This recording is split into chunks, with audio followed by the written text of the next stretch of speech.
Hi students, today we will discuss a problem which is related to circles and tangents.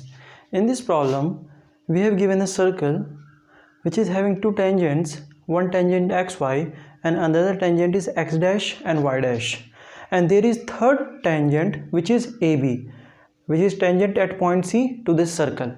The center of this circle is O. Okay, so this is the problem of class 10th exercise 10.2.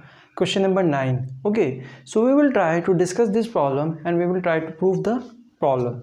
Okay, in this problem we have to prove that the angle AOB is equal to 90 degree. So we have to prove that angle AOB is 90 degree.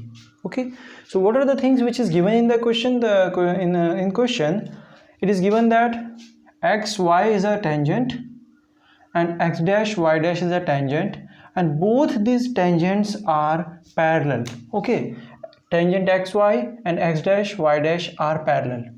Another, there is third tangent which is at C, which is tangent to the circle at point C, and this tangent is cutting tangent xy and x dash y dash at point A and B. So tangent AB, this is a tangent, third tangent, which is cutting xy at A, intersecting xy at A and intersecting x dash y dash at point B. Okay, so in this problem we have to prove that this is 90 degree.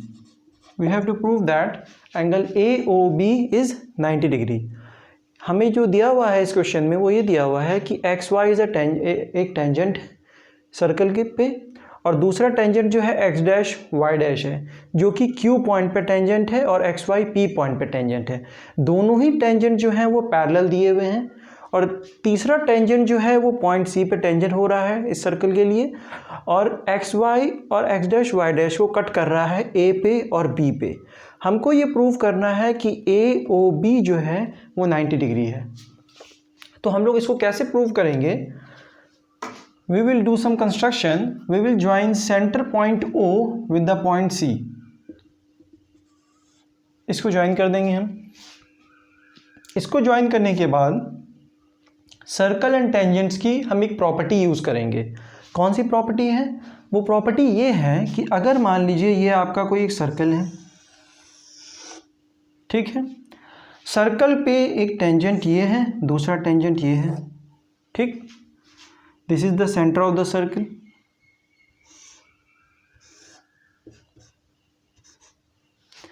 तो tangent की एक property होती है, वो क्या कहता है कि जो टेंजेंट है from point O from point P, ये आपका Q है, ये आपका R है. तो प्रॉपर्टी क्या कहती है? ये प्रॉपर्टी किसी भी एक्सटर्नल पॉइंट P से अगर दो टेंजेंट्स हम बनाए सर्कल पे तो वो दोनों टेंजेंट्स की जो लेंथ होती है वो इक्वल होगी. अकॉर्डिंग टू दिस प्रॉपर्टी और this theorem PQ will be equal to PR. ये कहाँ से मिला हमको? ये जो है एक थ्योरम है और इसको हमने कैसे ड्राइव किया, ये हमको मिला कैसे, हम इसको चेक भी कर सकते हैं, प्रूव कर सकते हैं. आप इसको ज्वाइन कर दीजिए OB को. उसके बाद आप ट्राइंगल OQP और ORP को कंसिडर करिए. So in triangle OPQ and triangle OPR, okay, we have these two triangles. हम इन दोनों ट्राइंगल को जो है कॉन्ग्रुएंट प्रूफ कर सकते हैं. कैसे प्रूफ करेंगे? देखिए, एंगल Q और एंगल R दोनों में ही 90 डिग्री है. Okay, and third thing is OP is common. OP जो है वो दोनों ट्राइंगल के लिए कॉमन है. तीसरी चीज़ क्या है? तीसरी ये है कि OQ is equal to OR is equal to the radius. क्योंकि रेडियस है तो दोनों ही इक्वल होंगे.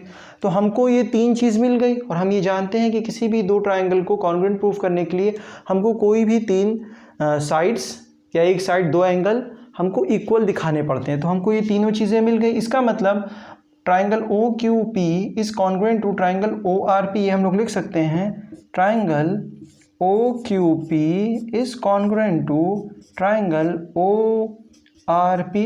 Both these triangles are congruent. ये जब कॉन्ग्रुएंट हो गए तो इसका मतलब करस्पॉन्डिंग साइड्स और करस्पॉन्डिंग एंगल्स जो क्या होते हैं वो इक्वल होते हैं.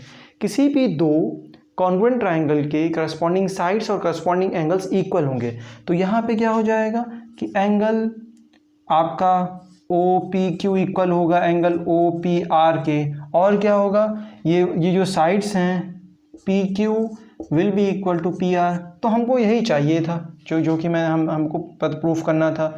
ये हमने कैसे प्रूफ किया, by using this method, congruency method से हमने इसको प्रूफ कर दिया। इसका मतलब क्या हुआ कि किसी भी सर्कल पे अगर किसी एक एक्सटर्नल पॉइंट से हम दो टेंजेंट्स को ड्रॉ करें तो वो दोनों टेंजेंट्स की लेंथ क्या होती है, इक्वल होती है। मतलब क्या हुआ, P Q is equal to P R, ये हमको यहाँ से मिल गया इस थ्योरम से। अब यही सेम चीज़ हम लोग यहाँ अप्लाई करेंगे। उसके बाद जब हम लोग अप्लाई करेंगे यहाँ पे तो क्या होगा कि ये वाली लेंथ जो है पी ए इक्वल टू हो जाएगी ए सी के, क्योंकि जो ट्राइंगल आपका पी ओ ए है वो किसके कॉन्ग्रुएंट होगा, ओ सी ए के। तो इससे क्या क्या हमको मिल जाएगा, यहाँ पे हमको मिल जाएगा कि ये वाली साइड इसके इक्वल है, जिसकी हमको ज़रूरत नहीं है, हमको काम था इससे, ये वाला एंगल इसके इक्वल होगा, एंगल पी ए ओ। तो in triangle O P A and triangle O P, in triangle O P A and O C A, O P A and O C A, इन दोनों triangles में क्या होगा कि angle जो है हमारा O A P will be equal to O A C. ये दोनों एंगल्स इक्वल होंगे इस प्रॉपर्टी की मदद से, इस थ्योरम की मदद से, कि अगर किसी भी एक्सटर्नल पॉइंट से आप जो है टेंजेंट्स ड्रॉ करते हो तो दोनों टेंजेंट्स की लेंथ बराबर होती है और ये इंटीरियर एंगल भी बराबर होगा दोनों का, ये दोनों एंगल इक्वल्स होंगे। Corresponding sides and corresponding angles किसी भी दो ट्राइंगल्स के इक्वल होते हैं, तो ये दोनों आपस में इक्वल होंगे क्योंकि दोनों ट्राइंगल वो कॉन्ग्रुएंट हैं। ठीक है, तो ये हमें एक चीज़ मिल गई। इसका मतलब अगर ये वाला एंगल 1 है तो ये भी एंगल 1 होगा। ठीक, similarly in triangle O Q B and triangle O C B, इसमें क्या होगा, इसमें भी जो है ये वाला एंगल इसके इक्वल होगा, angle O B Q will be equal to angle O B C, O B C दोनों बराबर होगा। इसका मतलब ये अगर एंगल, इसको हमने 1 कह दिया है यहाँ पे, तो इसी तरीके से इसको एंगल 2 कह देते हैं। अगर ये वाला एंगल 2 है, ये वाला एंगल 2 है तो ये भी 2 होगा, दोनों बराबर होंगे। ठीक, अब उसके बाद हम लोग क्या करेंगे, अब हम ये जानते हैं कि ये दोनों साइड्स पैरेलल हैं, since xy is parallel to x dash y dash, दोनों पैरेलल हैं। तो इसका मतलब क्या हो गया कि ये ट्रांसवर्सल है, ए बी इज ट्रांसवर्सल। तो हमको ये पता है कि पैरेलल साइड्स, ये हमको क्या मालूम है कि अगर मान लीजिए ये दोनों हमारी पैरेलल लाइन है और ये हमारा ट्रांसवर्सल है, तो we know that the sum of these two angles will be equal to 180। Angle, sum of the angles on the same side of the transversal between two parallel lines is equal to 180 degree. तो इसका मतलब इन दोनों angles का सम 180 होगा। तो ये X Y is parallel to X dash Y dash, this A B is transversal. इसका मतलब ये वाला कंप्लीट एंगल और ये वाला कंप्लीट एंगल का सम कितना होगा, 180 डिग्री। ओके, तो हम लोग क्या लिख सकते हैं, एंगल 1 दो बार आ रहा है, एक बार एंगल 1 एंगल 1, एंगल 2 एंगल 2। इसका मतलब हम लोग डायरेक्टली ये भी लिख सकते हैं कि 2 times of angle 1 plus 2 times of angle 2 will be equal to 180 degree, 180 degree होगा। क्यों, क्योंकि ये दोनों पैरेलल लाइन थी और ये ट्रांसवर्सल था ए बी। तो angles on the sum of the angles on the same side of the transversal between two parallel lines is equal to 180 degree, को इंटीरियर एंगल कहते हैं जिसको हम लोग। तो फिर ये क्या हो जाएगा, सिंप्लीफाई करने के बाद ये हो जाएगा आपका angle 1 plus angle 2 is equal to 90 degree. इसको हम लोग यूज़ करेंगे अभी। ठीक है, तो ये क्या आ गया, इसका मतलब कि ये जो एंगल 2 है और एंगल 1 है, इन दोनों एंगल का सम 180 डिग्री आ गया। ठीक, अब उसके बाद क्या करेंगे, हम ये जानते हैं कि ट्राइंगल ए ओ बी में for any triangle in triangle A O B sum of all the angles will be equal to 180। Means angle A O B plus angle 2 and angle 1 and angle 2 will be equal to 180 degree. Sum of all the angles of a triangle is 180 degree. ये हमको मालूम है कि ये 90 degree है from equation 1, we know that this is 90 degree. तो कितना हो जाएगा फिर, angle A O B plus 90 degree is equal to 180 degree. इसका मतलब क्या हो जाएगा, 180 minus 90, we get that angle A O B is 90 degree. कहाँ से आया, 180 में से माइनस करने के बाद, तो हमने ये प्रूव कर दिया। So hence this is proved.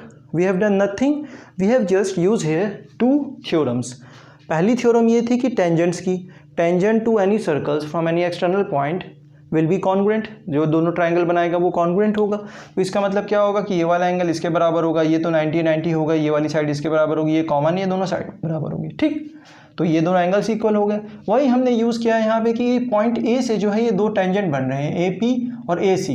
इसका मतलब ये दोनों ट्राइंगल कॉन्ग्रुएंट हो जाएगा, ठीक है।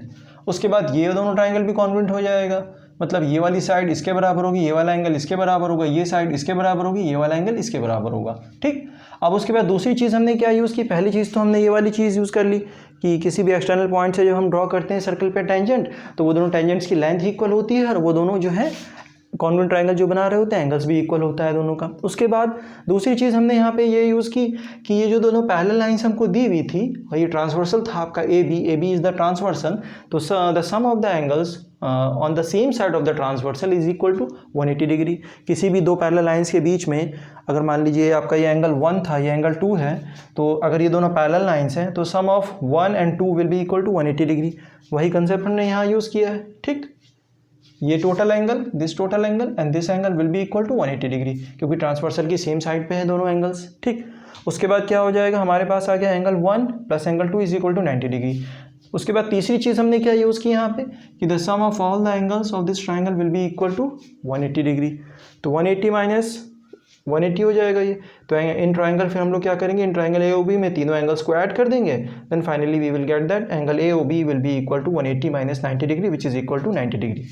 तो ये हमने प्रूफ कर दिया। तो ये हमारा ये क्वेश्चन था, ये था सर्कल्स एंड टेंजेंट्स का ऑफ एक्सरसाइज 10.2, क्वेश्चन नंबर 9 हमने डिस्कस किया है। So I hope this question is clear to you. Thank you.